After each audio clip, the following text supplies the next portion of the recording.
Une structure imposante se dresse au milieu de tempêtes tourbillonnantes d'éclairs et de feu. Des piles de squelettes sont éparpillées sur le sol. Un phénix se débat dans des flammes flamboyantes, ce qui pousse l'homme aux cheveux argentés à charger avec détermination. Pendant qu'un homme musclé se prépare à frapper à côté d'une femme aux cheveux bleus qui prépare son arme. Le groupe lance une puissante attaque combinée contre la bête de feu. L'énorme phénix s'est alors drapé de flammes alors qu'il descendait vers le sol. Tous les trois sont également descendus au sol en regardant le phénix déchu. L'homme sourit fièrement, ayant vaincu le gardien. Le visage de son camarade s'est assombri comme s'il planifiait quelque chose. Il tourna la tête et les regarda sous le choc alors que la lame se précipitait vers lui. Ils le surplombèrent avec une expression froide alors que la lame lui transperçait la poitrine, le faisant grimacer de douleur. Il tombe alors sur le sol, remettant en question leur trahison.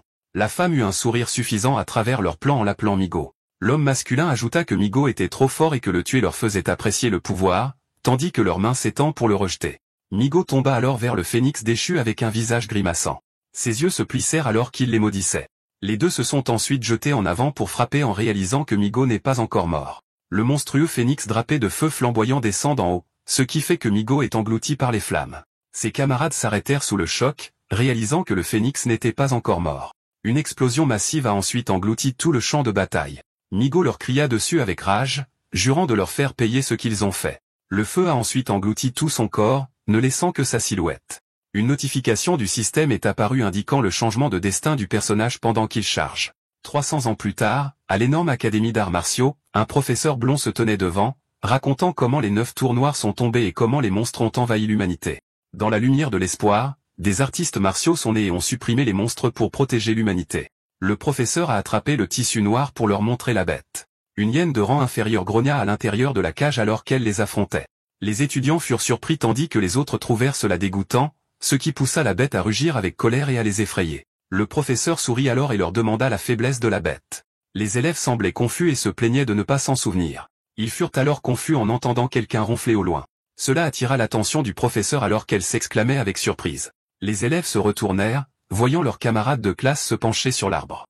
C'était Migo qui dormait paisiblement à l'arrière, ce qui poussa le professeur à crier son nom avec rage. Sa voix résonna, demandant à Migo s'il en avait marre de vivre. Les yeux de Migo s'ouvrirent soudainement en grand. Il serra le poing et serra les dents comme s'il était prêt à se battre. Il leva la main avec confusion, demandant où il était pendant que les autres le regardaient. Il se couvrit la tête, se souvenant qu'il était mort au phénix auto-obstrué. Migo réalisa alors qu'il était né de nouveau après 300 ans. Il sourit à l'idée que Dieu lui donnait une chance. Ses yeux brillèrent de détermination pour se venger de Wang et Wan. Pendant ce temps, le professeur s'est jeté en avant pour frapper, ce qui l'a fait écarquiller les yeux de surprise. Ses talons pointus lui ont frappé le visage, l'envoyant voler vers l'arbre voisin pendant que les autres le regardaient.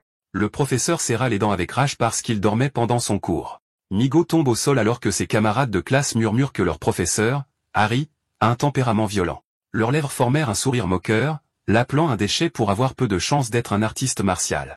Migo se releva avec confusion, ce qui l'incita à réaliser que le corps dans lequel il se trouvait avait des cours. Ses yeux s'écarquillèrent alors que quelque chose attira son attention. Il fut déçu en voyant que c'était une bête de rang inférieur. Leur représentante de classe, Yunain, interpella Harry et expliqua que la situation familiale de Migo n'était pas bonne. Qian, le gars aux cheveux violets, sourit d'un air moqueur en demandant à Yuna son acte de bonté.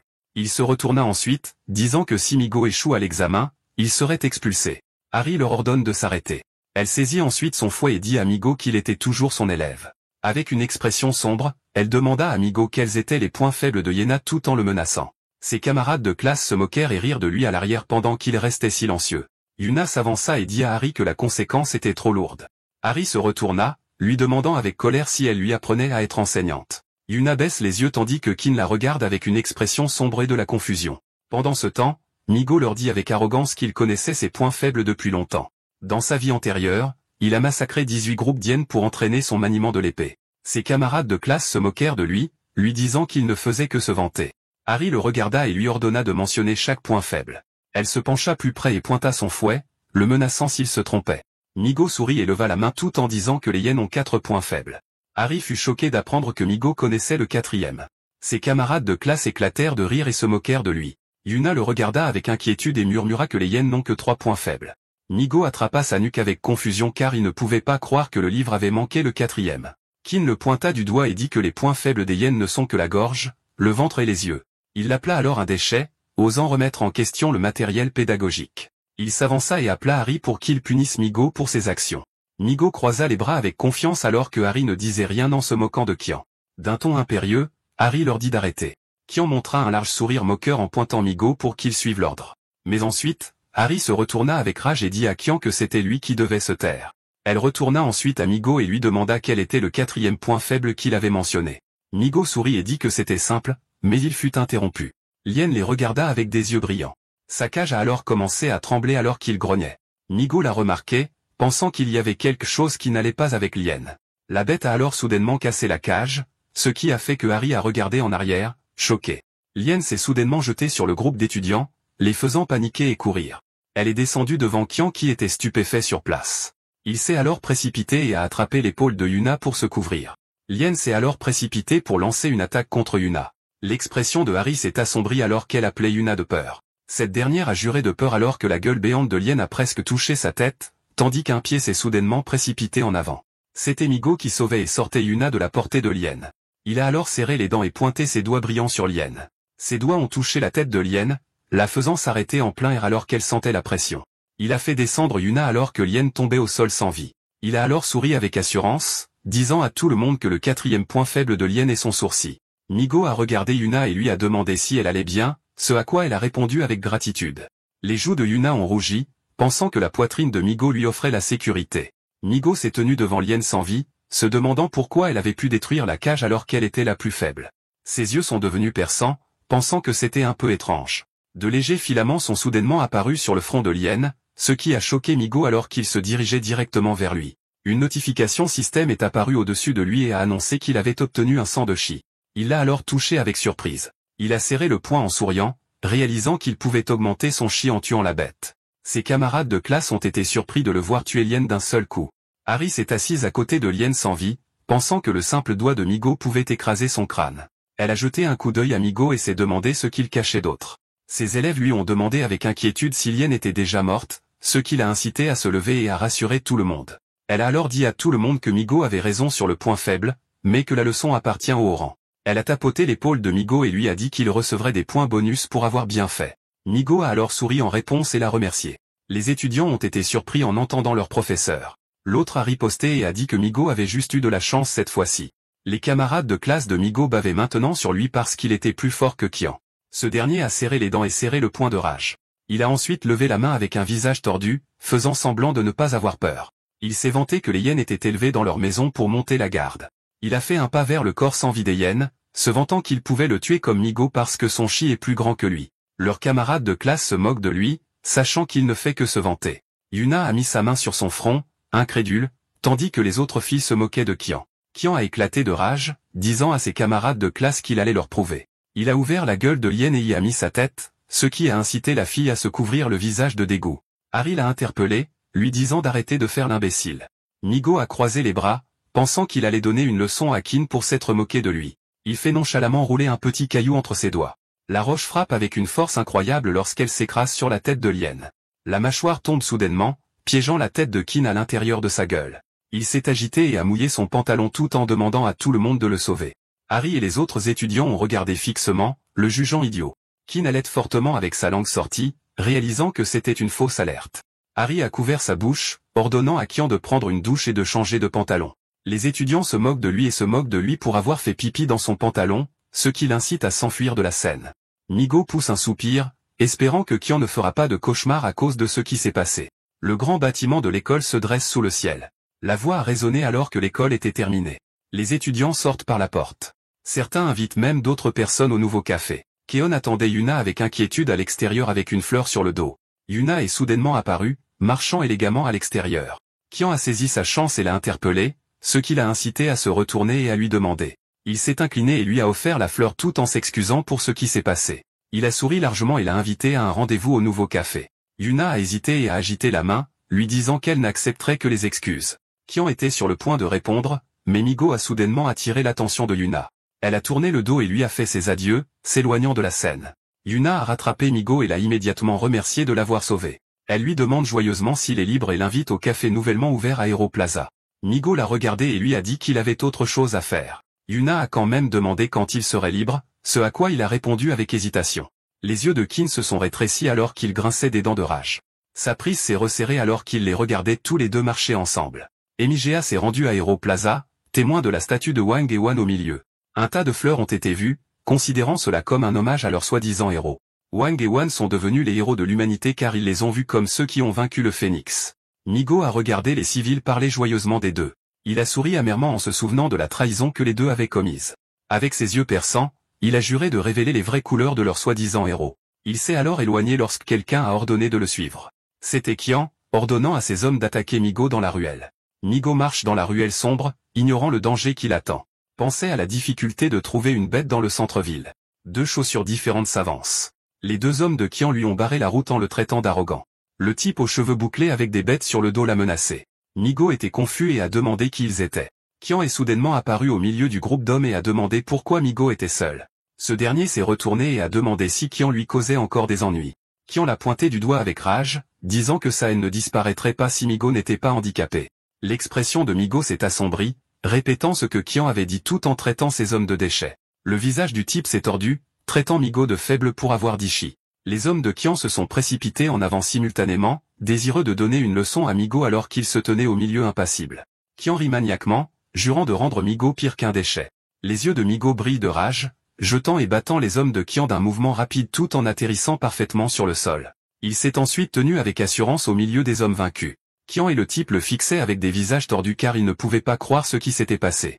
Migo a serré le poing avec un sourire et a dit à Qian que ces hommes ne pouvaient pas le paralyser. Qian lui a dit nerveusement de ne pas devenir arrogant parce qu'il n'avait pas encore fini. Il a ordonné au type de libérer l'hyène, ce qu'il a fait. Le type a arrogamment défié Migo de tuer les hyènes alors qu'il lâchait les chaînes. Les hyènes rugirent lorsque l'embouchure tomba. Elles se sont instantanément précipitées pour préparer une attaque. Qian sourit largement, disant que les hyènes étaient entraînées professionnellement. Migo resta impassible, ne se souciant pas des hyènes qui approchaient. Il laissa ensuite échapper un rire, disant que toutes les hyènes ne sont pas différentes tout en se préparant à frapper. Il courut vers les hyènes comme pour les accueillir. Il a ensuite sauté et a délibérément pointé ses doigts sur leur front. Il atterrit sur le sol tandis que les hyènes tombèrent sans vie en un instant. Qin fut stupéfait d'incrédulité, témoin d'une mort instantanée à nouveau. Le type était surpris car il savait que Migo n'était toujours pas un artiste martial, mais avait abattu son hyène la plus forte en un instant. L'invite du système est apparu et a annoncé le chi supplémentaire, tandis que Migo a serré le poing fièrement.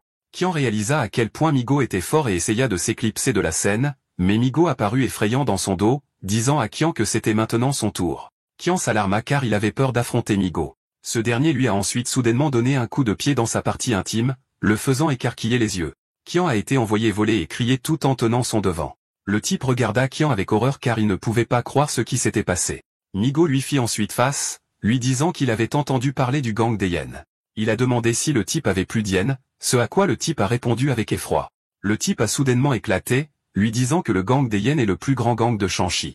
Migo lui a ordonné de se taire et de le frapper directement au visage.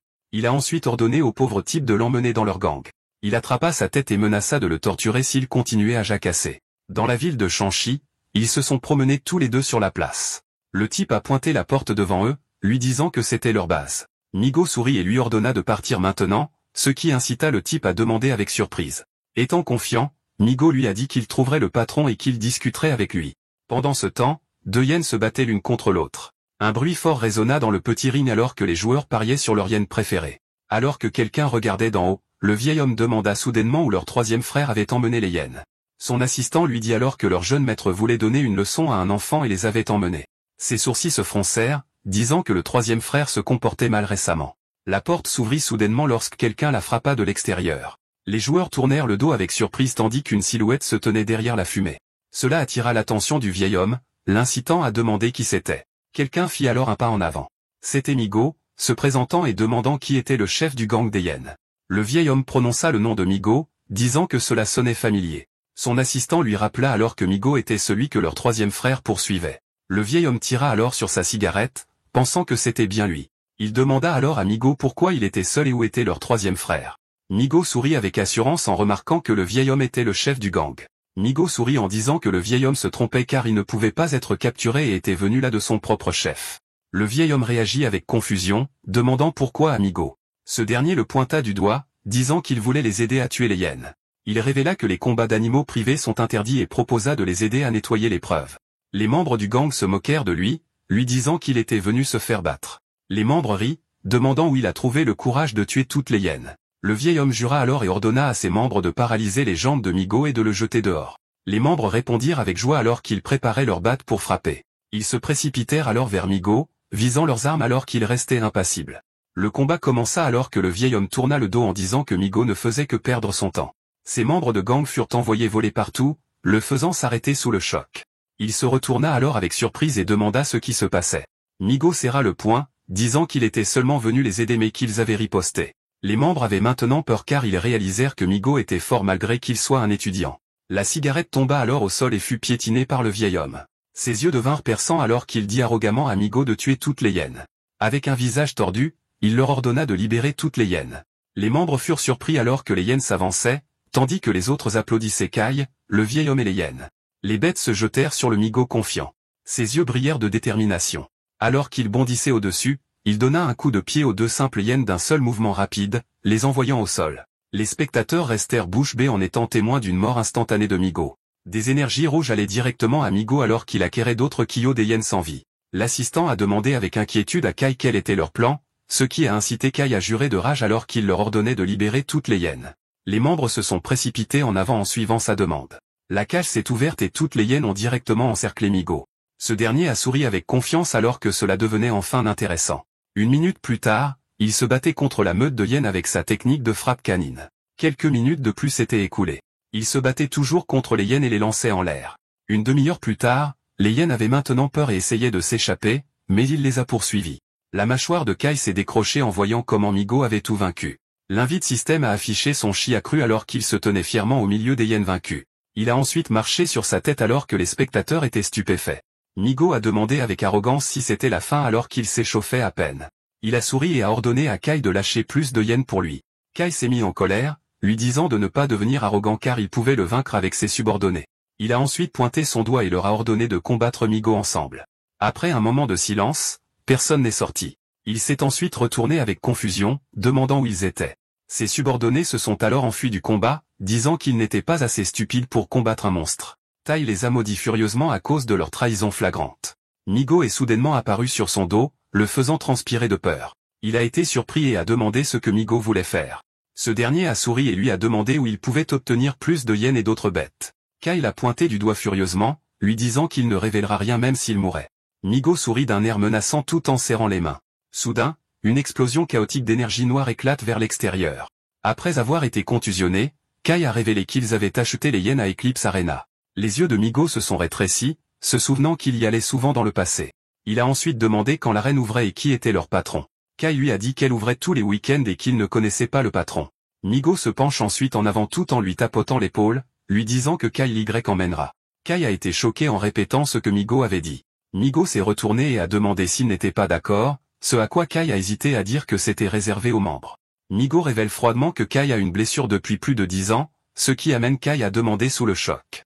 Il a ensuite dit avec confiance à Kai qu'il savait comment la guérir. Migo a ordonné à Kai de préparer les choses dont il avait besoin, ce qui a incité Kai à le pointeur du doigt sous le choc car il savait que c'était les matériaux que les alchimistes utilisent.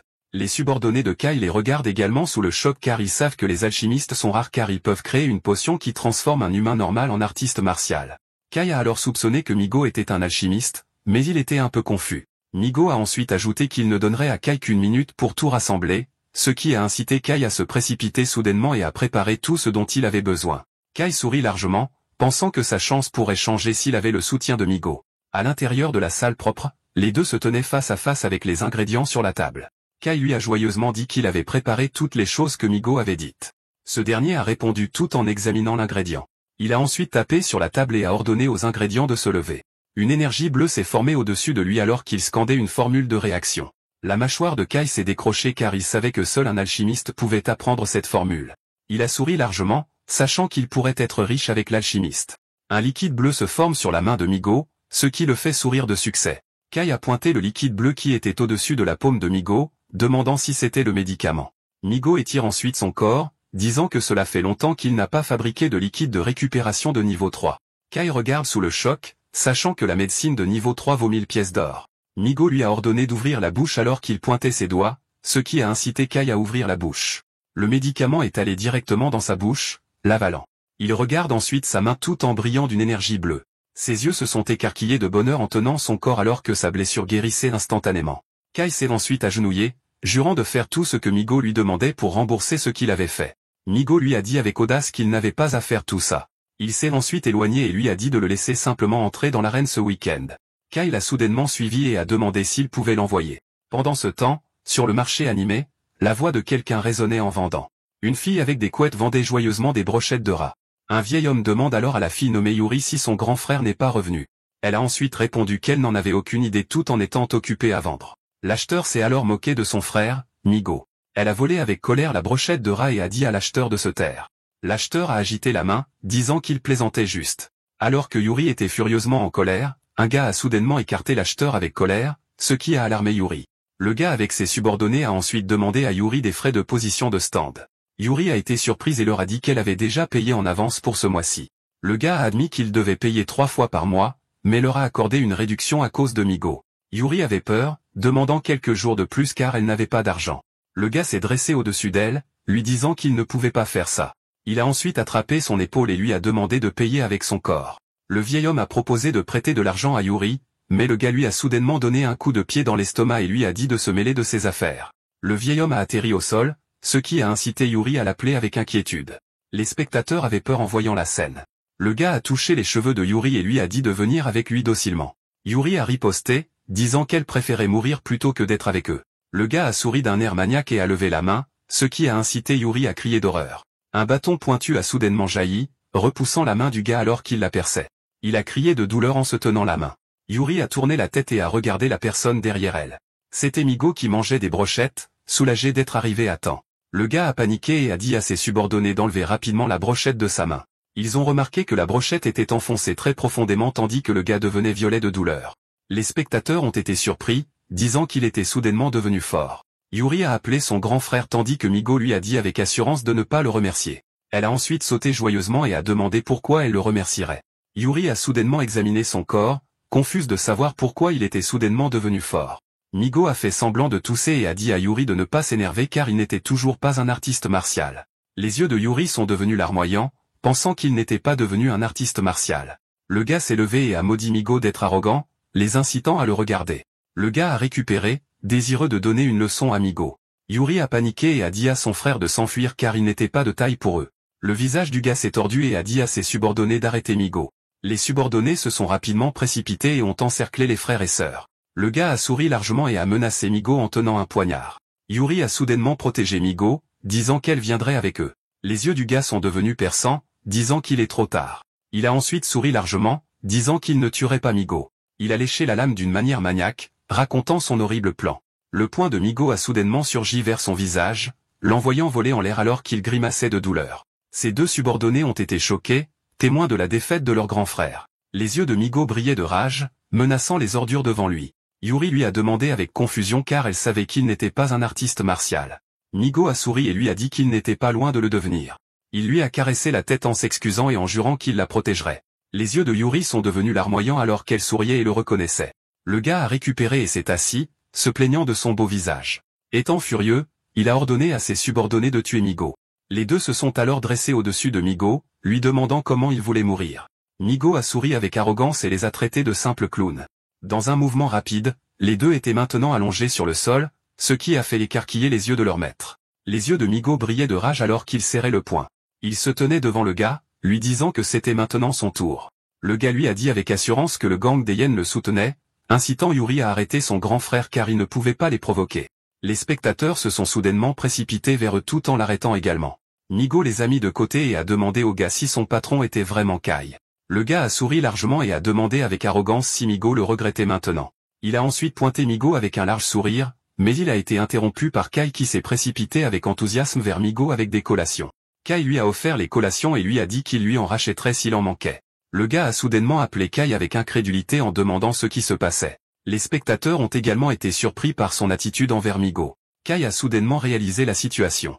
Migo a pointé devant, disant qu'il était prêt à éliminer le tyran de sa sœur. Kai s'est avancé avec colère, disant qu'il s'occuperait du tyran. Il a été déconcerté lorsque Migo a mentionné qu'à cause de son soutien, le gars pouvait le faire. Kai s'est soudainement pointé du doigt avec confusion, lui demandant à nouveau. Il s'est précipité vers Migo nerveusement, lui demandant d'écouter son explication. Le gars a interrompu et s'est présenté comme Goro, le chef du deuxième gang de chiens.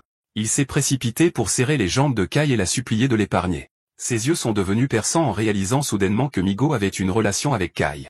Les civils ont été choqués en entendant l'augmentation des frais. Ils regardent tous Migo tout en voulant lui demander de l'aide. Goro sourit largement en interrogeant Kai sur son opinion. Ce dernier a giflé son visage avec colère et lui a dit de se taire. Il est devenu furieux, disant que Goro n'est plus lié au gang des hyènes. Goro est allongé sur le sol en tremblant tandis que Kai s'excuse auprès des civils pour ne pas leur avoir enseigné des leçons. Il a ensuite levé la main et a annoncé qu'il n'y aurait plus de frais d'étalage. Les civils ont été surpris par l'annonce soudaine. Ils ont ensuite soudainement acclamé Migo car il en était la raison. Yuri admirait son grand frère pour être fort, tandis que Kai s'approchait soudainement d'eux joyeusement. Migo lui a fait ses adieux, lui rappelant de ne pas oublier de l'emmener à l'Eclipse Arena. Kai a souri fièrement en les regardant, voulant être reconnu par Migo. Pendant ce temps, au manoir de la famille Jin, le vieil homme a interrogé Yuna sur leur leçon de bête d'aujourd'hui. C'était Jang, son père, qui lui demandait si elle avait eu peur. Yuna n'a pas admis qu'elle avait eu peur car il allait lui donner une autre leçon. Elle a ensuite ajouté que la leçon n'avait apporté que la bête la plus basse. Son père lui a souri et l'a félicité d'être incroyable. Yuna a ensuite remarqué l'heure, l'incitant à faire ses adieux à son père pour étudier. Zeng a soudainement appelé quelqu'un dans une cape nommé Qin.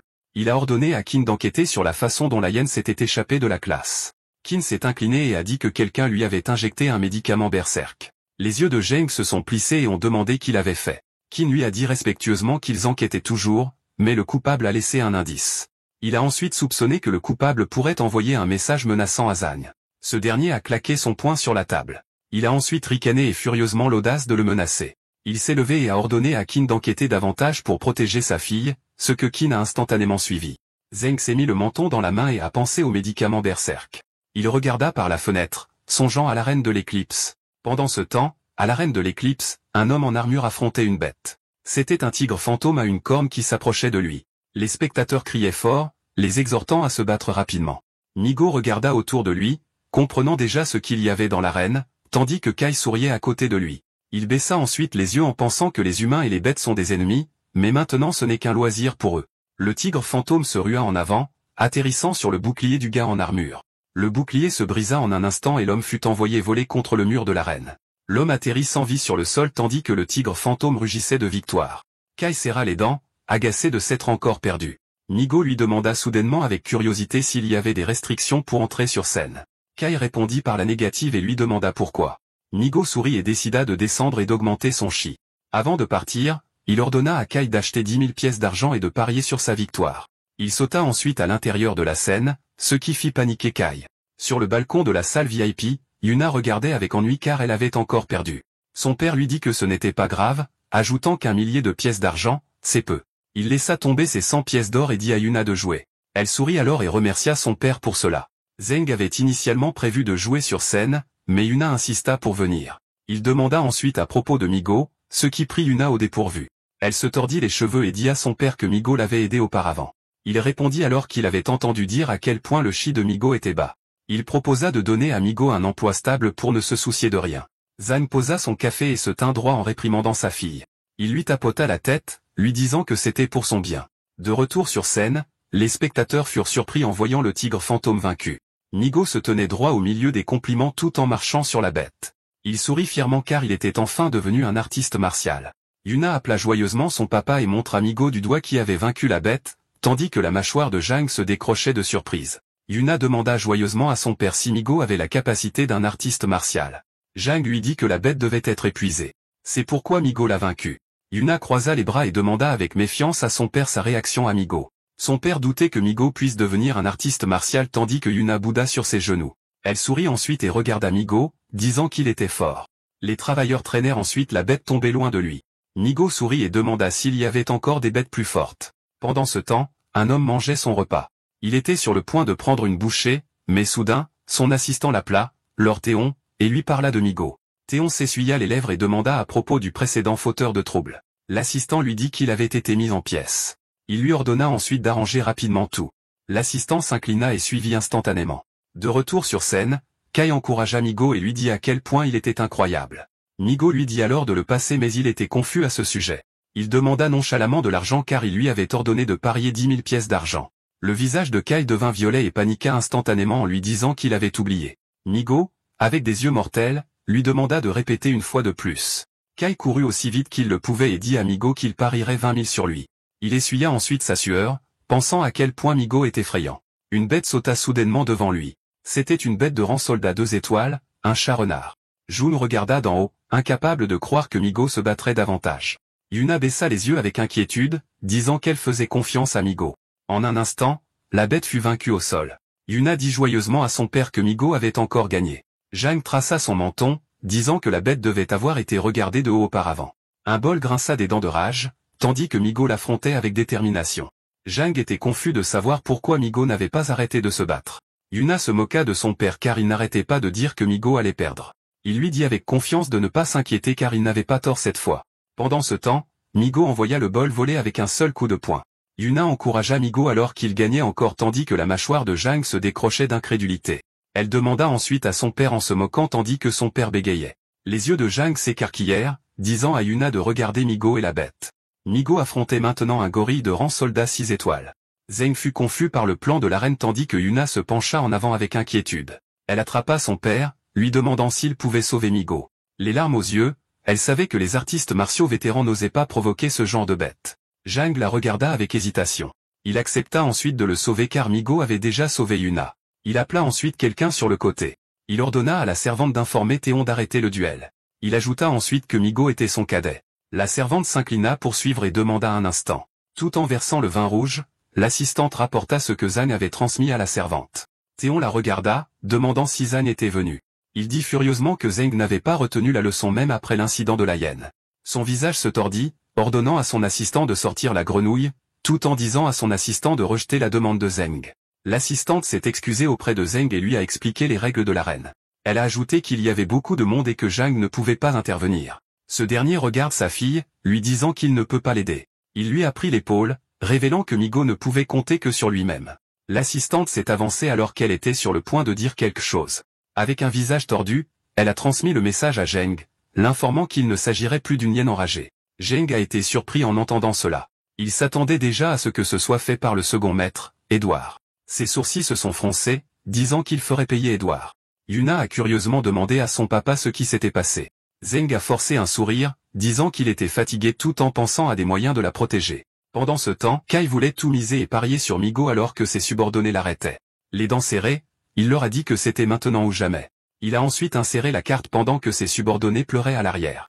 Les spectateurs pensaient que Kai était devenu fou. Le gorille s'est furieusement jeté sur Migo. Il a ensuite essayé de l'écraser, mais il a été rapide à esquiver. Avec un sourire narquois, il a enchaîné une attaque qu'il a esquivée une fois de plus. Le gorille a donné un coup de poing, mais Migo a bondi en avant pour éviter. Il a ensuite créé une distance entre eux. Il s'est essuyé les lèvres, pensant qu'il serait difficile pour lui de ne pas utiliser de compétence. Le gorille se tenait debout tandis que la main de Migo brillait alors qu'il essayait d'utiliser sa compétence. Il a souri avec une épée à la main, désireux de tester sa compétence sur le gorille. Les spectateurs étaient certains qu'il ne ferait pas le poids face au gorille même s'il avait une arme. Ils ont ajouté que Migo aurait dû partir pour ne pas provoquer la reine, mais il est trop tard. Zheng a tapoté l'épaule de sa fille, lui disant qu'elle ne devrait plus regarder. Yuna a serré les dents, disant à son père qu'elle allait le sauver. Zheng lui a attrapé le poignet et l'a arrêté. Le gorille a rugi de façon menaçante. Il a ensuite sauté au-dessus, prêt à écraser Migo pendant qu'il préparait son épée. Les spectateurs ont applaudi pour que le gorille le tue. Kai a serré les dents avec un poing serré, souhaitant que son patron gagne. Yuna a commencé à pleurer en essayant de l'atteindre, mais son père la retenait.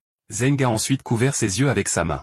La foudre a craqué sur son épée alors qu'il activait sa taillade d'épée de foudre et a frappé le gorille avant qu'il ne se pose. Le gorille a grogné de douleur alors que Migo frappait parfaitement.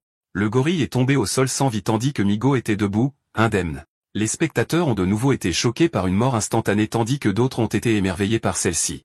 Zan était stupéfait car il ne pouvait pas y croire tandis que Yuna lui demandait curieusement. Elle a ensuite souri largement en voyant Migo en bonne santé. Elle a ensuite demandé à son père si quelqu'un avait aidé Migo à tuer le gorille. Zan a répondu fermement que personne n'avait aidé Migo et qu'il l'avait tué tout seul, ce qui a fait s'exclamer Yuna sous le choc. Un chi du gorille a maintenant été ajouté à lui, l'incitant à sourire victorieusement. Kai et ses subordonnés ont salué joyeusement, disant qu'ils étaient devenus riches. Ils rient et dansent tous au milieu, ce qui embarrasse Migo. Au lobby de Star Eclipse, Kai et ses subordonnés étaient à une réception. Il a demandé d'un ton moqueur à la réceptionniste, disant que c'était seulement lui qui avait gagné le pari. Il a ensuite dit aux autres avec arrogance qu'il se sentait mal, mais a ensuite ri avec satisfaction. Migo pensait que l'argent qu'ils avaient gagné pourrait améliorer leurs conditions de vie. Yuna a attiré son attention en appelant son nom. Il a curieusement demandé à Yuna ce qu'elle faisait à l'arène. Yuna lui a dit qu'elle le regardait d'en haut. Migo a souri et l'a remercié en réponse. Yuna était embarrassée tandis que Migo s'interrogeait sur son silence. Zeng a soudainement appelé et lui a dit qu'il partait. Elle a tourné son visage et a répondu à son père. Elle a ensuite regardé Migo et a fait un pas en avant. Ses joues ont rougi et lui ont dit qu'elle voulait l'inviter à sa fête d'anniversaire. Elle a levé les yeux vers lui et a demandé si elle pouvait. Migo lui a alors dit qu'il assisterait s'il n'y avait pas de choses importantes à faire. Elle a ensuite souri joyeusement, lui disant que c'était une promesse. Elle s'est ensuite éloignée en fredonnant joyeusement sur son chemin.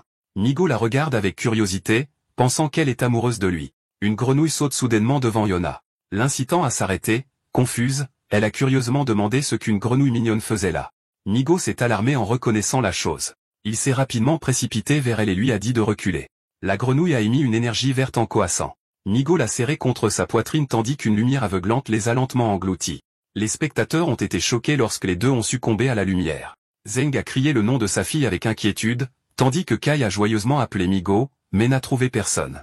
Il a ensuite regardé autour de lui avec curiosité. Le haut-parleur a soudainement fait un bruit annonçant un rapport d'urgence. Il a ordonné à tout le monde d'évacuer car la grenouille voyageuse s'était échappée de la prison. Pendant ce temps, à l'intérieur de la forêt crépusculaire, dans une ville abandonnée, la lumière scintille devant elle et a craché les deux avec la grenouille. Migo a serré fermement la grenouille voyageuse. Il a demandé avec colère à la grenouille où ils avaient été téléportés. Un fort rugissement a attiré leur attention, les incitant à regarder en arrière. Un groupe de loups a soudainement émergé de la forêt. Migo a juré de frustration alors que les loups de la lune continuaient d'approcher. Il jugeait la situation mauvaise alors que les loups se déplaçaient en groupe. Dans une forêt inconnue avec une meute de loups et un compagnon faible, il réalisa qu'il était dans une situation pire. Les loups lunaires hurlaient alors qu'ils se préparaient à frapper, tandis que Migo ramassait une pierre du sol.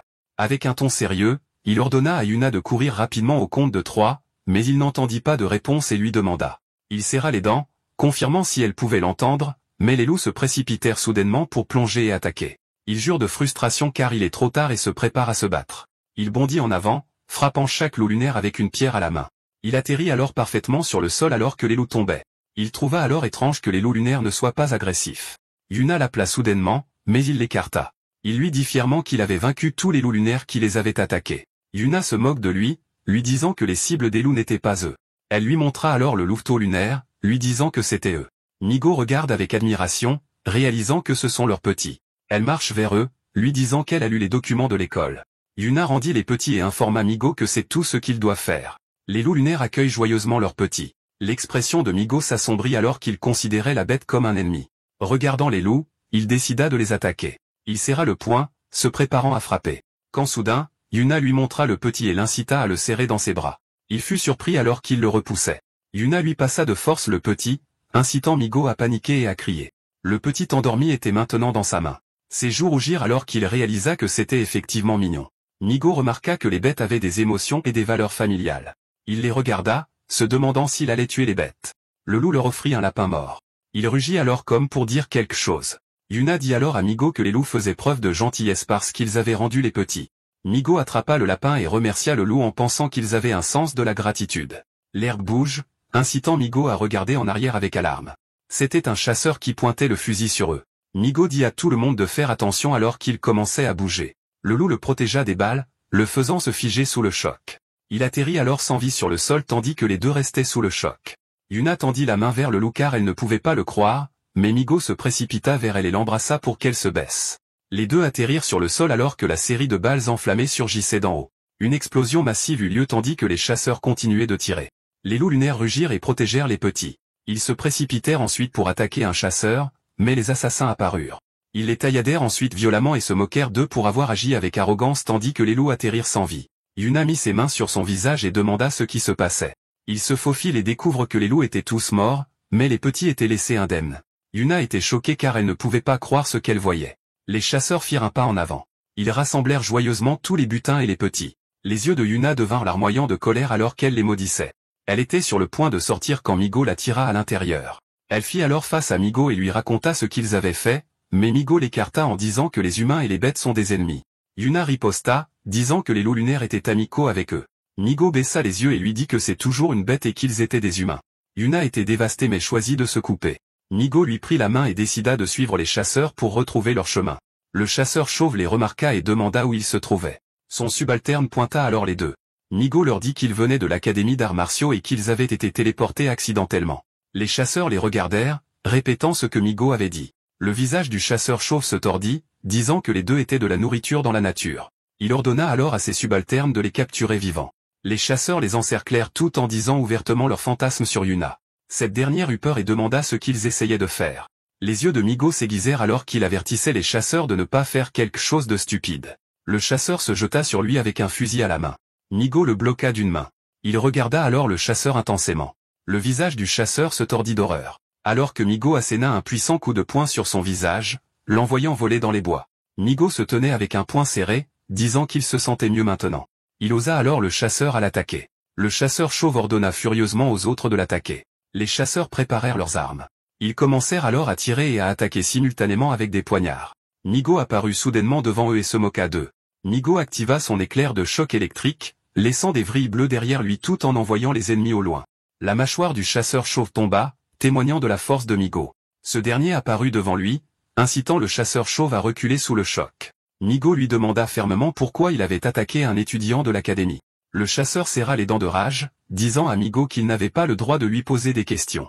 Son poing s'emplit soudainement de flammes, visant Migo. Ce dernier bloqua nonchalamment son poing. Il a ensuite révélé que le chasseur avait enfreint les règles pour pouvoir le tuer.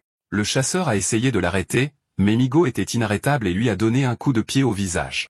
Le chasseur a été envoyé voler tandis que Migo a enchaîné avec un autre coup de pied au visage. Migo lui a ensuite donné un coup de poing dans l'estomac, désireux de le tuer. Le chasseur est tombé au sol devant lui. Il a ensuite dit à son commandant que Kyo n'épargnerait pas Migo. Ce dernier lui a marché sur la tête en disant fermement qu'il l'attendrait. Migo a tourné son visage et a demandé si Yuna allait bien, ce qu'elle a confirmé.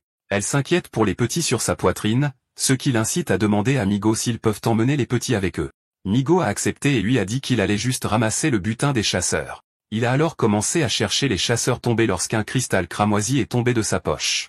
Il a levé le cristal avec admiration, réalisant qu'il s'agissait de cristaux de chi. Yuna lui a alors demandé ce que sont ces cristaux. Il a répondu que cela pouvait augmenter le chi d'un artiste martial. Il a ensuite appelé Yuna et lui a dit de partir alors qu'il commençait à courir. Pendant ce temps, les chasseurs étaient dispersés dans la forêt. Le chasseur a dit à leur commandant que la troisième équipe était à proximité mais n'avait rien trouvé. Kyo leur a dit qu'il avait déjà vu les chasseurs tomber et leur a ordonné d'examiner le cadavre. Les chasseurs l'ont suivi et ont commencé à chercher. Kian a demandé à son oncle avec ennui quand ils allaient attraper le cerf à motif d'étoile. Il a été surpris quand il a vu les cadavres sur le sol. Les chasseurs ont dit à Kyo qu'ils n'avaient trouvé aucun cristal. Kyo s'est alors excusé auprès de Kian car il devait d'abord résoudre le problème avant d'attraper le cerf. Sa voix a résonné dans la forêt pour attraper les voleurs. Sous le ciel sombre, dans une ville abandonnée, une chaussure a marché sur le prospectus au sol. Il marchait maintenant au milieu de la ville. Migo a dit à Yuna que c'était le centre commercial Era qui était auparavant animé. Il s'est souvenu des gens quand il n'y avait pas encore de bêtes. Yuna rattrape Migo en disant qu'il devrait marcher dehors. Migo a balayé cela en disant qu'il ne connaissait pas la forêt. Yuna sourit chaleureusement en tenant les petits sur sa poitrine. Un fort rugissement a soudainement résonné, les incitant tous les deux à regarder en arrière avec choc. Yuna a demandé avec inquiétude à Migo ce qu'ils allaient faire maintenant. Migo a répondu qu'ils allaient aller voir et se familiariser avec les environs. Pendant ce temps, une fille faisait face à une bête massive. C'était un lézard terrestre de rang soldat rugissant devant elle. Il s'est alors tourné vers elle et s'est préparé. La fille, Rona, a préparé son arme pour frapper la bête. Ils regardaient tous les deux à couvert tandis que Yuna s'inquiétait pour la fille. Elle a alors demandé à Migo de sauver la fille, mais Migo lui a dit d'y aller seule. Yuna s'est pointée du doigt, disant qu'elle ne pouvait pas le faire seule. Migo a détourné le regard et lui a dit que c'était la nature sauvage, pas leur ville. Yuna a baissé les yeux de déception, mais Migo a ajouté que Rona n'avait pas besoin de leur aide. Rona s'est avancée en balançant sa lance. Yuna la regarda avec choc alors que Rona se jetait sur l'énorme lézard. Sa queue l'a soudainement attaqué. Elle s'est alors éloignée pour éviter sa queue. Elle vise alors sa flèche vers la bête. Ces flèches enflammées ont touché directement la tête du lézard. Le lézard terrestre rugit de douleur, brisant le sol. Rona s'élança avec un poignard, désireuse de tuer le lézard. Elle a alors percé directement à travers sa tête. Elle s'est levée et a essuyé ses joues. Elle déclare alors que le lézard lui suffit pour manger pendant quelques jours. Les deux regardaient toujours Rona en disant qu'elle était forte. Migo l'observa fermement, sachant que ses compétences étaient supérieures à la normale. Une flèche a soudainement touché les débris devant eux, les prenant au dépourvu. Les yeux de Migo se sont rétrécis alors que Rona les avait déjà découverts. Rona a pointé ses flèches sur eux et leur a ordonné de sortir. Migo l'a examinée en pensant qu'elle n'était pas normale. Yuna a dit à Migo qu'elle irait négocier parce qu'elles étaient toutes les deux des filles. Elle a soulevé le petit et l'a transféré à Migo, ce qui l'a confirmé avec confusion. Yuna sourit chaleureusement, pensant qu'elle devrait faire quelque chose d'utile pour Migo. Elle a joyeusement agité sa main vers Rona et lui a dit qu'il venait de Sky City. Rona s'est soudainement alarmée. Elle l'a jugée dangereuse et a pointé ses flèches sur elle.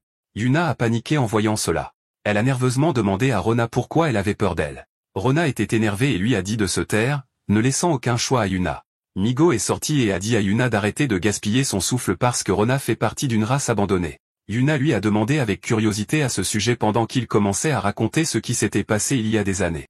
Migo lui a dit que l'humanité avait construit plusieurs villes et que des humains s'y étaient installés. Cependant, certains humains n'ont pas réussi à entrer dans la ville fédérale et ont pensé qu'ils étaient abandonnés. Yuna lui a posé des questions à ce sujet, lui disant que le gouvernement a la capacité de les sauver. Migo a révélé que les villes n'ont plus d'espace pour les nouvelles. Il a continué en disant que ces personnes comme Rona sont maintenant habituées à vivre dans la nature. Yuna la regarda avec inquiétude, disant qu'elles étaient pitoyables. Une flèche a soudainement touché le sol, laissant Yuna sous le choc. Rona leur a ordonné de partir tout de suite, leur disant que le troglodyte était à elle. Migo fit un pas en avant. Il a expliqué qu'il n'y était pas intéressé et qu'elle avait été empoisonnée par son sang. Rona lui a dit fermement qu'elle ne les croyait pas. Elle a de nouveau pointé ses flèches et leur a dit que c'étaient des menteurs.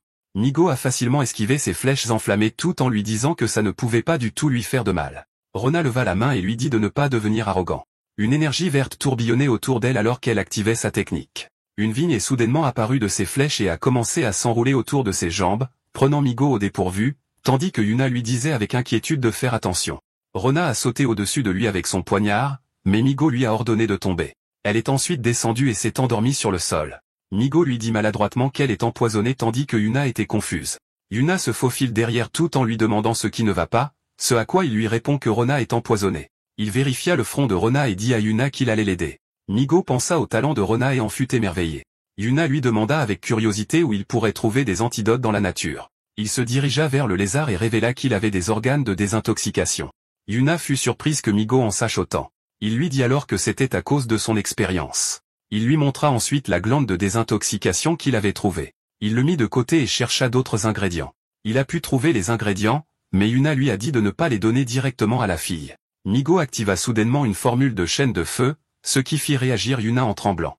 Un liquide violet se forme soudainement au-dessus de sa paume. Il sourit fièrement, lui disant que c'était fait tout en demandant à Yuna ce qu'elle avait dit. Yuna lui dit alors que ce n'était rien. Elle demanda ensuite avec curiosité où Migo avait appris l'alchimie. Migo révéla qu'il l'avait apprise grâce au livre à la maison.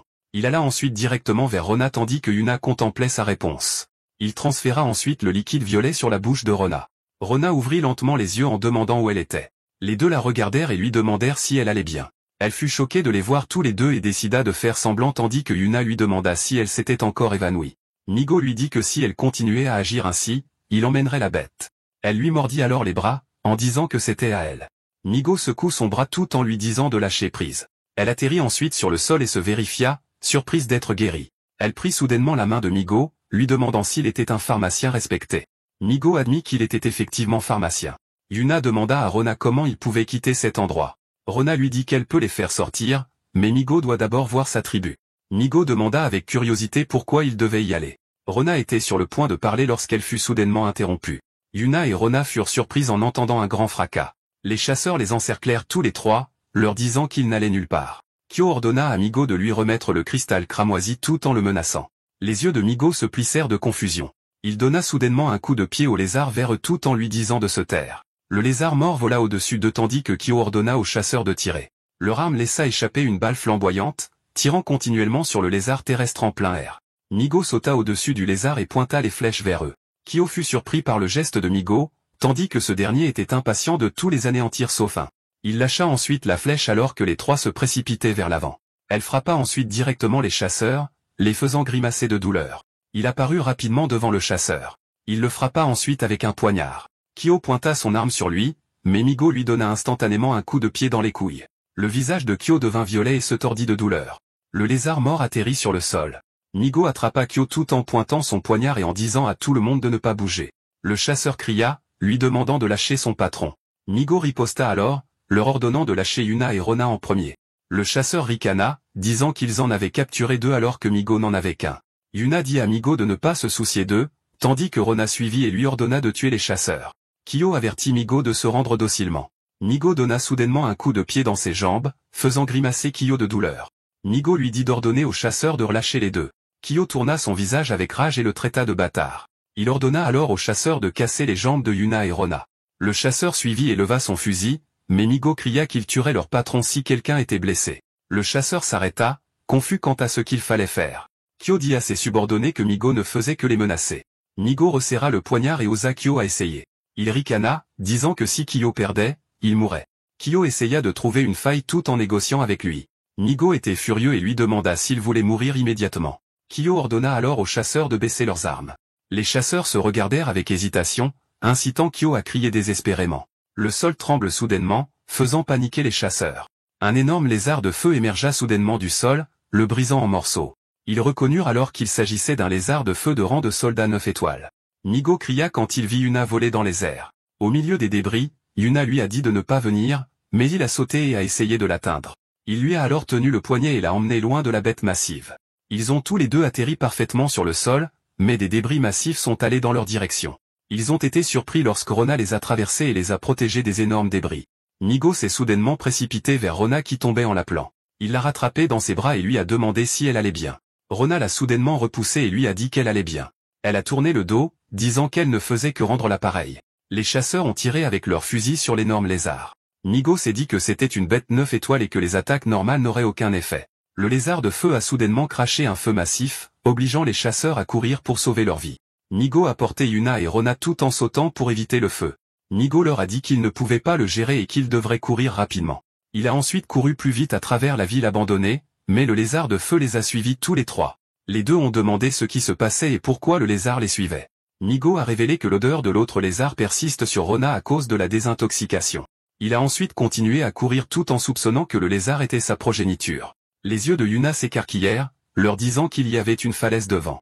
Sa voix résonna, disant qu'il n'y avait pas d'issue. Migo s'arrêta alors qu'il s'arrêtait au bord de la falaise. Rona demanda un plan, mais Migo leur dit qu'il valait mieux mourir que tous ensemble. Yuna était incrédule en entendant ces mots. Alors que Rona lui demandait ce qu'il essayait de faire, Migo s'excusa et repoussa Rona. Cette dernière a demandé s'il la sacrifiait. Elle a ensuite crié en pensant que les gens de la ville n'étaient pas dignes de confiance. Yuna a soudainement crié à Migo en lui demandant ce qu'il essayait de faire. Migo a montré le sang sur sa main. Il serra ensuite le poing et lui expliqua qu'il avait l'odeur la plus forte. Il s'essuya le visage, disant que la cible du lézard de feu était maintenant lui. Les yeux de Yen sont devenus larmoyants en appelant Migo. Il repoussa ensuite Yuna aussi, l'envoyant avec Rona tout en lui demandant de prendre soin de Yuna. Il leur sourit ensuite, disant qu'il devrait bien vivre. Il sauta ensuite de la falaise, tandis que le lézard de feu le suivit à travers. Alors que le lézard descendait, Yuna tendit la main vers Migo avec des larmes dans les yeux. Rona a l'air inquiétant pensant qu'elle lui doit une fois de plus la vie. Migo serra les dents, pensant que tomber pourrait le laisser estropier car il ne pouvait utiliser que la compétence de sa vie antérieure. Il ferma les yeux, se demandant si le corps pouvait le supporter. Il étendit ensuite ses bras et activa sa compétence de saut alors qu'une énergie rouge tourbillonnait devant lui. L'énergie disparut lorsqu'il remarqua que c'était un peu difficile pour lui. Ses yeux s'écarquillèrent en réalisant qu'il ruinerait son visage s'il ne l'utilisait pas. Il essaya une fois de plus d'activer la compétence de saut. Une énergie rouge se forma devant lui alors qu'il tendait la main.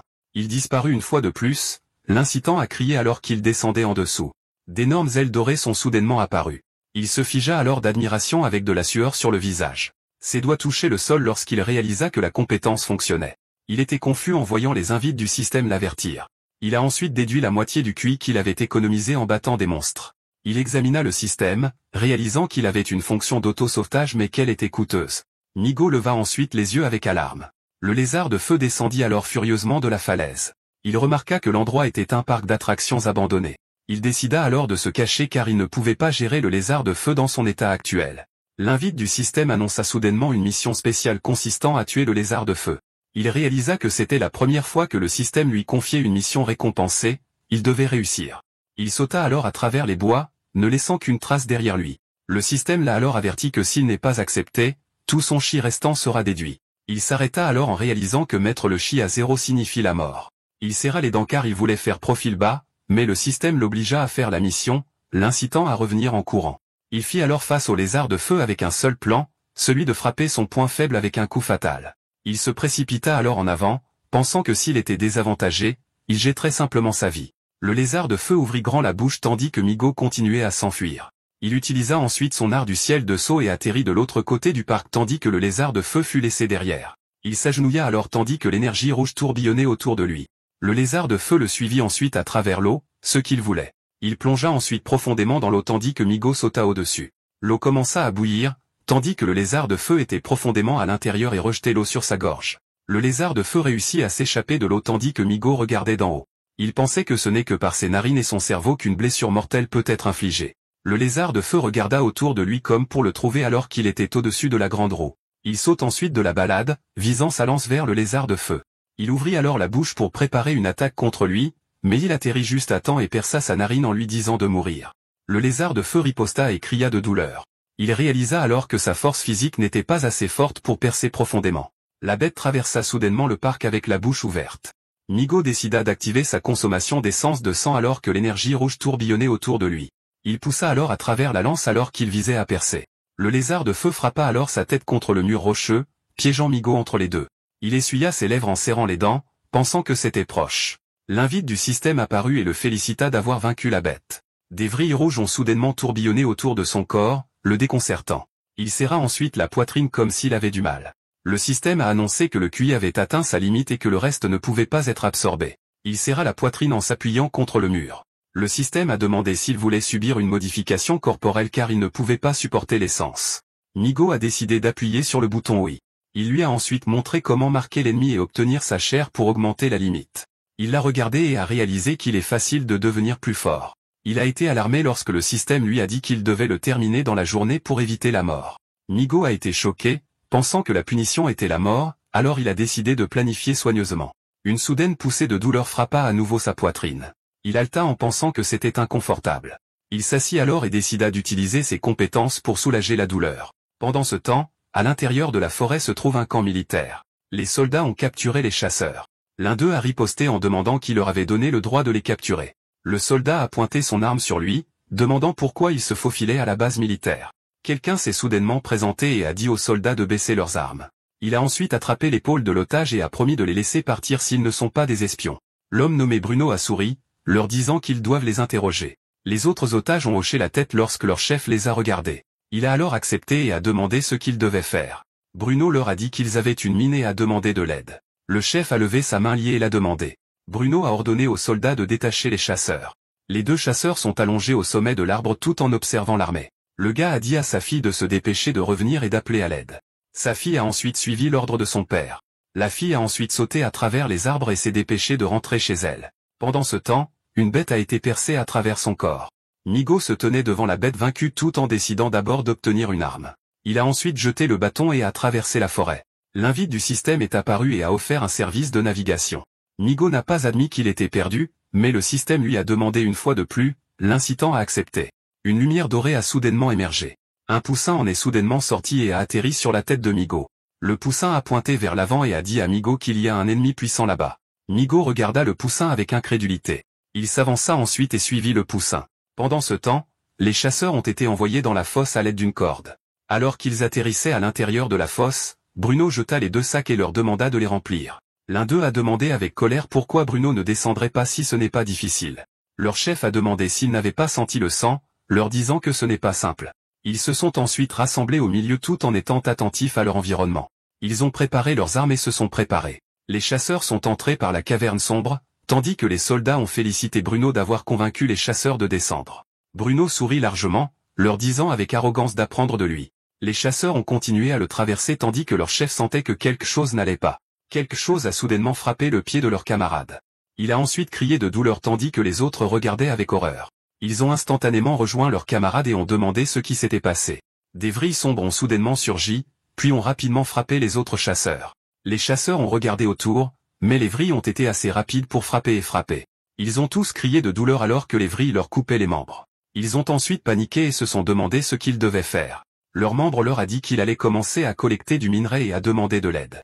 L'autre réalisa que les soldats ne les avaient amenés que pour être de la nourriture pour la bête. Ils se sont réunis, ignorant que la bête était au-dessus d'eux. Pendant ce temps, Migo a demandé au poussin si elle ne l'avait pas encore trouvé. Du haut de l'arbre, il observa ensuite les baraquements militaires. Le poussin s'est plaint et lui a dit de ne pas l'appeler comme ça. Le système a annoncé que la cible est à 500 mètres et que la mission de navigation est terminée. Migo s'est plaint à l'invite et lui a demandé d'être précis. Le poussin s'est lentement estompé mais toujours pas en bon terme avec Migo. Ce dernier a pensé à la bête à l'intérieur des baraquements. Les casernes étaient maintenant remplies de rire. Les soldats ont baissé les yeux sur la fosse et ont annoncé que cela avait commencé. Les chasseurs étaient maintenant couverts d'échymoses car ils ne peuvent pas riposter. Une bouche monstrueuse bordée d'innombrables dents acérées s'ouvre en grand. Les chasseurs ont regardé avec horreur alors qu'il attrapait leurs camarades. Les chasseurs ont été mangés vivants tandis que les autres ont fui les lieux. Le dernier s'est retourné, entendant les cris de ses camarades. Le chasseur a regardé autour, mais a également été capturé par le monstre. Migo réalisa alors que le monstre était à l'intérieur de la fosse et que les soldats y nourrissaient des humains. Les soldats se moquent de leur désespoir pendant qu'ils parient sur leur vie. Un soldat leur a soudainement demandé pourquoi ils continuaient à nourrir des gens à la bête. Bruno supposa que le soldat était nouveau et demanda s'il connaissait l'alchimie. Le soldat a répondu et lui a dit ce que c'était. Bruno attrapa son épaule et lui dit qu'un alchimiste n'est pas simple. Ses yeux brillèrent et révélèrent qu'il gagnait beaucoup d'argent avec le cristal cramoisi. Les soldats ont été surpris que les cristaux cramoisis puissent être raffinés. Les cristaux cramoisis sont précieux tandis que Raven a obtenu une méthode pour les raffiner. Avec un visage tordu, Bruno a révélé que le matériau le plus important est la chair humaine. Les soldats ont dit avec joie qu'ils pouvaient raffiner beaucoup de cristaux, mais Bruno a dit que ce n'était pas simple. Une flèche a soudainement surgi. Elle a ensuite frappé le soldat directement à la gorge. Ils ont tous été choqués lorsque le soldat est tombé dans la fosse. Bruno leur a ordonné de ramper à cause d'une embuscade. Un tas de flèches a frappé chacun des soldats, les faisant grimacer de douleur. Les autres soldats se sont alors précipités et ont décidé de riposter. Ils ont soudainement tiré avec une arme à feu, suivis par plusieurs autres soldats. Au milieu des balles flamboyantes, un homme a été touché à l'arrière du pilier en bois. L'homme nommé Ryo a alors de nouveau visé sa flèche et l'a tirée vers les soldats. Plusieurs flèches ont surgi du ciel, prenant Bruno au dépourvu tandis que l'autre soldat tombe. Une pluie de flèches a frappé chaque soldat tandis que Bruno rampait pour s'échapper. Les soldats qui sont tombés de la fosse ont crié à l'aide alors que la bête les attrapait. Avec une flèche flamboyante, Ryo l'a pointée directement devant lui tandis que d'autres le couvraient. La flèche flamboyante a frappé les chars, provoquant une explosion massive dans la zone. Une main robotique a essuyé le tissu, son pied massif a frappé le sol. Les chasseurs ont été décontenancés et ont demandé ce que c'était. C'était un robot nommé 09 avec Bruno à son bord. Il a ensuite crié de rage et a juré de tuer les chasseurs. Il a tiré avec la machine, créant une explosion massive et envoyant les chasseurs au loin. Rona a levé la main, se préparant à libérer sa compétence de lien de vigne. Des vignes ont commencé à sortir du sol, s'enroulant autour du mécha. Les autres n'ont pas perdu de temps et ont tiré leurs flèches, mais ça ne marche pas. Bruno a souri, confiant qu'il ne pourrait jamais détruire son robot. Le mécha a déchiré sans effort les vignes qui s'étaient emmêlées sur ses bras. Il a continué à bouger pour tirer et déchirer les vignes de ses membres. Il a crié, estimant qu'il était temps de montrer ce dont il était vraiment capable. Le mécha a commencé à les arroser d'innombrables balles, semant la panique alors que le chaos s'ensuivait. Rona n'en revenait pas de ce qu'elle voyait. Elle n'a pas pu s'empêcher de jurer en jurant de le tuer. Mais alors, une voix s'est fait entendre se portant volontaire alors qu'il lui tapotait l'épaule. C'était Migo qui s'avançait sans crainte et laissait Rona abattu. Ses pas étaient déterminés, chargeant vers le méchabot. Bruno l'a vu, mais il a commis l'erreur de penser qu'il était de la chair à canon. Il a tourné le méchabot contre Migo et l'a arrosé de balles. Mais ces balles ont été rendues inutiles par la vitesse de Migo, filant d'un côté à l'autre. C'est alors qu'il a finalement réalisé qu'il affrontait un artiste martial. Ryo était confus, mais a vu la chance offerte par l'aide de Migo. Il a immédiatement levé son arc, imprégnant la flèche d'un attribut de vent. Il a ensuite tiré la flèche vers Bruno, qui était préoccupé par l'apparence de Migo. Bruno a été extrêmement surpris de voir son verre de protection brisé. Il s'est furieusement retourné, jurant de tuer l'ennuyeux déchet qu'il avait fait, mais cela a donné à Migo l'occasion idéale de se lancer en avant. Ses pieds ont explosé avec une puissante énergie ardente alors qu'il activait la technique du bond, le propulsant dans les airs alors qu'il brandissait sa lance contre Bruno. Sa lance a percé le verre de protection, empalant Bruno par derrière. Dans son dernier souffle, il ne pouvait que les maudire de frustration. Migo a atterri sur le sol avec éclat après avoir porté le coup décisif. Comme un protagoniste de film d'action, il a tourné le dos et a laissé l'explosion se produire. La foule a éclaté en acclamation lorsqu'elle a réalisé qu'elle avait gagné. Rona a félicité Migo pour l'incroyable performance qu'il venait de montrer. Ryo a exprimé sa gratitude tandis que Rona a ajouté que Migo l'avait sauvé du dragon de feu. En entendant cela, il ne pouvait même pas commencer à exprimer sa gratitude. Migo a seulement esquissé un doux sourire, disant que ce n'était pas grave. Il leur a ensuite demandé s'ils savaient où se trouvait la grotte souterraine dans le camp, ce que le père a indiqué et a révélé que leur peuple y était enfermé. En jetant un coup d'œil à la fosse, Migo a déclaré que le trou était utilisé pour nourrir les bêtes. Il s'est porté volontaire pour descendre car ce sera dangereux pour eux, mais le père ne pouvait jamais se laisser ennuyer Migo pour l'affaire de leur clan. En réponse, il leur a demandé s'ils avaient l'expérience de combattre des bêtes dans l'obscurité. Les guerriers se sont regardés, hésitant à répondre. Ryu a expliqué qu'ils ne combattent généralement pas les bêtes dans l'obscurité. En entendant cela, Migo a expliqué que ce serait dangereux pour eux et a demandé à le laisser faire. Ryu était toujours hésitant et a essayé de l'empêcher d'entrer. Migo leur a assuré qu'il n'y avait pas à s'inquiéter et a emprunté son épée. À l'intérieur du tunnel sombre, des rafales de vent soufflent très fort, mais elles n'ont pas suffi à éteindre le feu de la torche de Migo. Tenant l'épée qu'il avait empruntée, il pensa que cela faisait longtemps qu'il n'en avait pas manié une. Un homme gravement blessé toussait en pointant vers la porte de fer. C'était un captif mourant laissant ses derniers mots, souhaitant qu'il soit vengé. Après avoir prononcé ces mots, il est finalement tombé sans vie dans les bras de Migo. Il a délicatement posé son corps sur le sol et a fermé les yeux. Il a tiré l'épée qu'il avait plantée dans le sol. Il brûlait d'une rage froide et silencieuse en regardant devant lui. Il se tenait devant la porte de fer, se préparant à faire irruption. Il a frappé avec férocité, cognant son poing contre la porte de fer. Un homme à l'intérieur a jeté un coup d'œil, lui demandant de donner le code d'accès.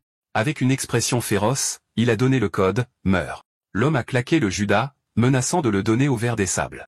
Mais sa patience s'amenuisait et il a levé son pied droit, donnant un coup de pied rageur à la porte de fer de toutes ses forces. L'homme a senti le coup de pied, mais est convaincu que Migo ne pourra jamais détruire la porte. Cependant, le mur de pierre au-dessus de la porte a commencé à se fissurer, laissant échapper de la poussière. Ce n'est qu'à ce moment-là que l'homme réalisa sa folie, mais il était déjà trop tard. Migo abattit la porte, écrasant l'homme sous son poids. Migo marcha sur la porte de fer, sans se soucier du corps de l'homme coincé en dessous. Il regarda autour de lui, scrutant l'endroit sale en restant silencieux. Le système l'a ensuite averti de la présence d'une cible appropriée devant lui.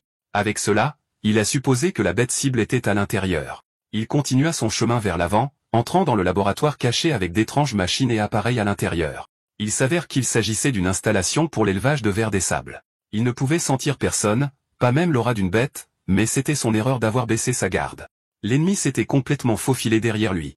Il était furieux que ses expériences aient été perturbées et a poignardé Migo.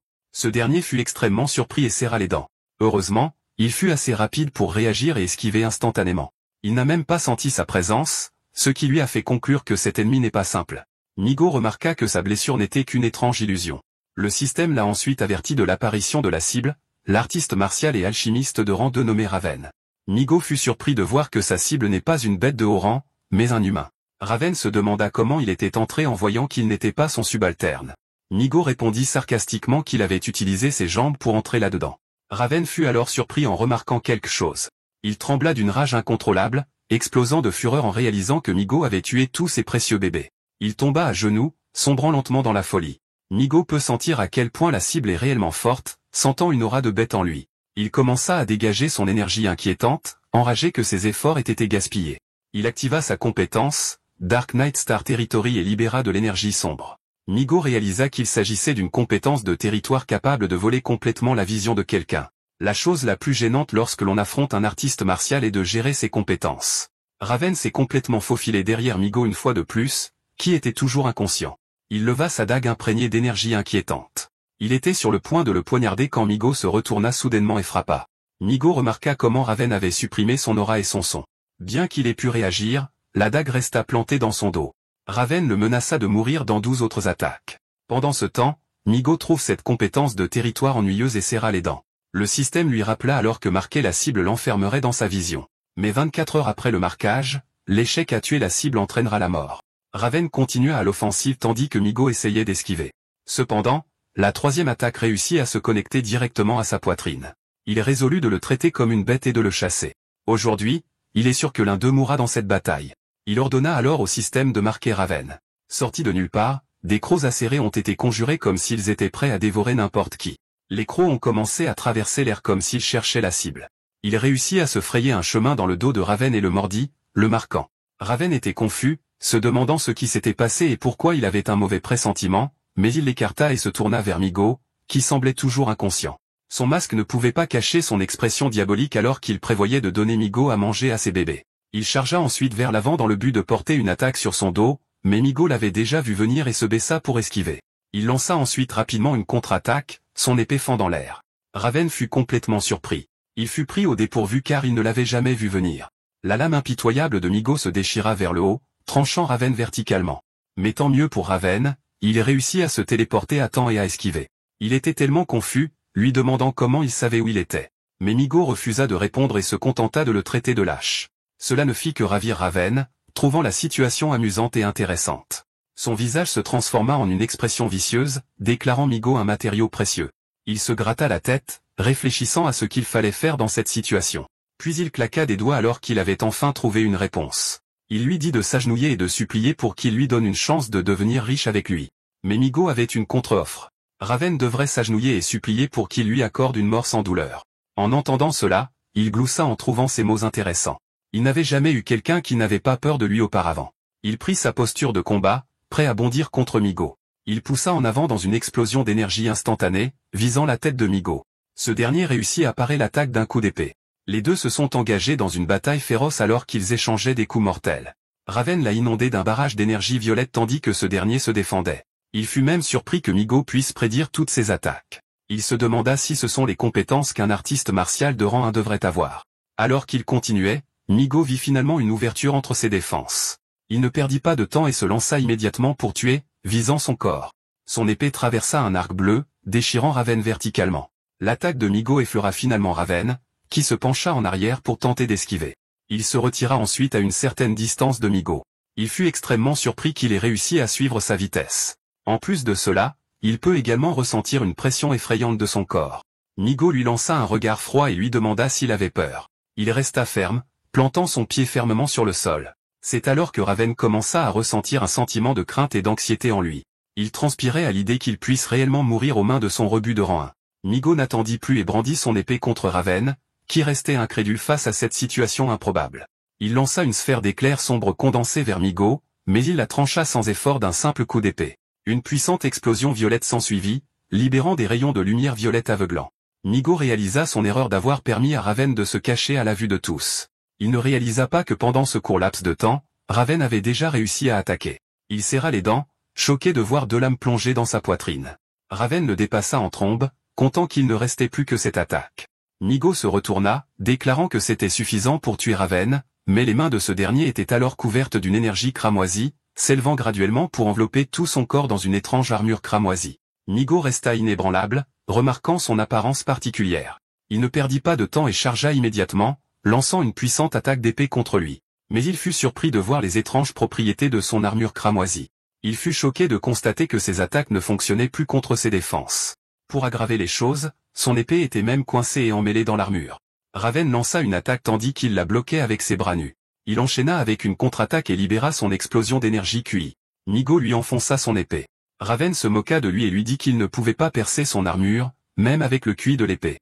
Il prépara ensuite son arme, informant Migo que 6 coups de plus et il mourrait.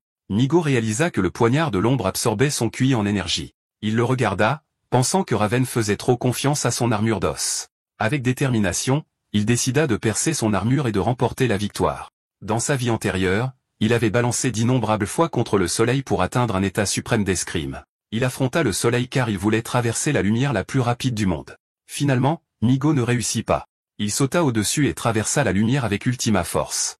Il échoua, mais il réussit à couper le soleil en 8 morceaux. Pendant ce temps, une entaille dorée aveuglante frappa le corps de Raven. L'échelle descendit tandis que la fumée s'élevait de son corps. Il s'agenouilla ensuite sur le sol, haletant. Raven ricana de douleur tout en étant encore conscient. Migo se tenait devant lui, pensant qu'il ne pouvait pas le tuer d'un seul coup, même après avoir utilisé une compétence. Les sourcils de Raven se froncèrent et il demanda pourquoi Migo avait une telle technique d'épée. L'invite du système demanda à Migo s'il voulait dévorer l'adversaire. Migo était confus car le système voulait qu'il dévore un humain. Raven serra les dents car il ne pouvait pas accepter d'avoir perdu contre un rang 1. Migo demanda pourquoi Raven utilisait des humains pour nourrir la bête alors qu'il n'avait aucune inimitié envers lui. Raven sourit largement, disant que les humains n'ont aucune valeur pour lui non plus. Avec un visage tordu, il admit fièrement qu'il avait transformé les humains en cristaux précieux. Les yeux de Migo se rétrécirent et il lui dit qu'il n'avait pas le droit de juger les valeurs des autres. Raven sourit, disant que les forts peuvent faire tout ce qu'ils veulent aux faibles. Il se souvint avoir été attaqué par une bête lui fit réaliser que c'est un péché d'être faible. Il lui dit que les déchets ne peuvent pas résister à être piétinés par les forts. Avec un sourire fou, il déclara que les forts devenaient plus forts en dévorant les faibles. Migo révéla qu'il le tuait pour être mauvais et non parce qu'il était faible. Raven le regarda tout en se moquant que Migo le fasse pour la justice. Il le pointa du doigt et demanda ses droits de juger ses péchés. Le système annonça qu'il avait obtenu une compétence, main de vengeance, qui peut écraser tous les types de défense. Nigo obtint également une compétence pour générer des cristaux cramoisis. Nigo caressa son menton tout en pensant aux compétences qu'il avait obtenues après avoir dévoré Raven. Ses yeux pétillèrent, pensant qu'il pourrait gagner beaucoup d'argent. Une figure de sa sœur vendant des brochettes apparut dans son esprit. Il sourit à l'idée qu'il n'a plus à s'inquiéter. Le système annonça que Chimal est maintenant déverrouillé. Nigo leva la main et lia sa lame de vengeance. Le système montra ensuite les attributs de la lame de vengeance et son origine. Nigo pensa à ne pas l'utiliser souvent car c'est une arme maudite. Il ouvrit ensuite une note et découvrit qu'il s'agissait d'un livre expérimental. À l'extérieur de la caserne militaire, un groupe de chasseurs déchus était maintenant couvert. Rona pleurait en les regardant silencieusement, tandis que les autres commençaient également à pleurer pour leurs camarades. Nigo baissa les yeux et s'excusa de ne pas avoir réussi à le sauver. Ryu lui tapota l'épaule, lui disant qu'il avait déjà tellement fait. Il ordonna ensuite à tout le monde d'apporter le butin utile et de bombarder toute la caserne. Ils jetèrent ensuite des feux sur la fosse et incendièrent la caserne militaire.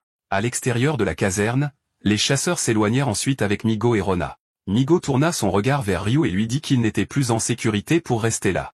Ryu y réfléchit et lui dit qu'il trouverait un nouvel endroit pour eux.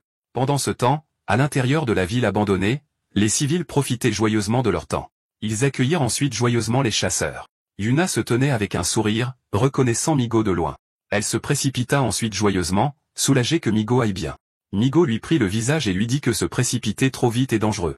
Yuna s'excusa maladroitement et dit qu'elle était juste trop excitée. Nigo lui caressa la tête et l'assura tout en l'informant qu'ils pouvaient rentrer chez eux à tout moment maintenant. Rona interrompit les deux et demanda s'ils étaient en couple. Pendant ce temps, Nigo dit à Rona de regarder. Une bête crabe fut surprise par eux. Nigo leva la main et activa sa main de vengeance. Une main massive se profila au-dessus du crabe. Nigo serra ensuite le poing avec force. La main massive a aussi serré le poing et écrasé le pauvre crabe. Rona était bouche bée et se tenait la tête, choquée.